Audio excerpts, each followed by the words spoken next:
Hello everyone, this is Welshie from Welshie Tech. This is a video I'm doing right now. This is called CPU cooler installation. I hope you enjoy the videos I'm doing right now. This is a new series I'm doing, which will be in my playlist. It's called Back to Basics. So yeah, I hope you enjoy it. Don't forget to subscribe to the channel. Don't forget to like, dislike. Don't forget to follow us on Facebook as well, at Welshie Tech.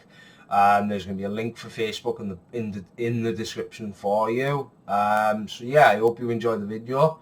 So continue to watch. I hope you like it. Thank you.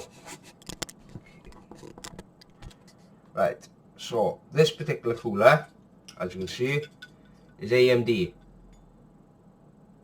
cooler. That's what it is. Right? AMD.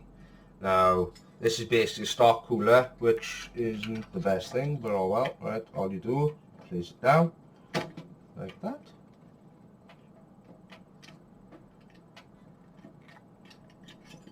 Now,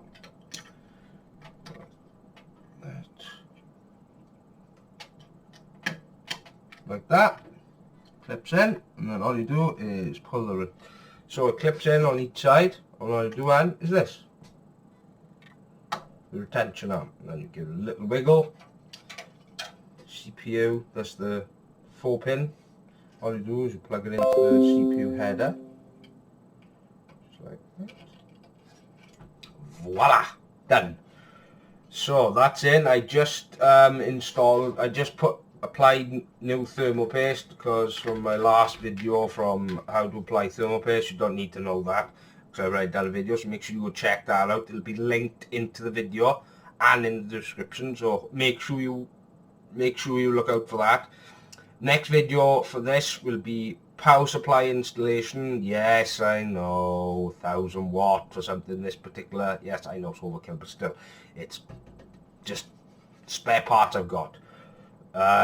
So yeah, don't forget to subscribe to the channel. Don't forget to like, dislike, comment, anything. So make sure you subscribe for further videos.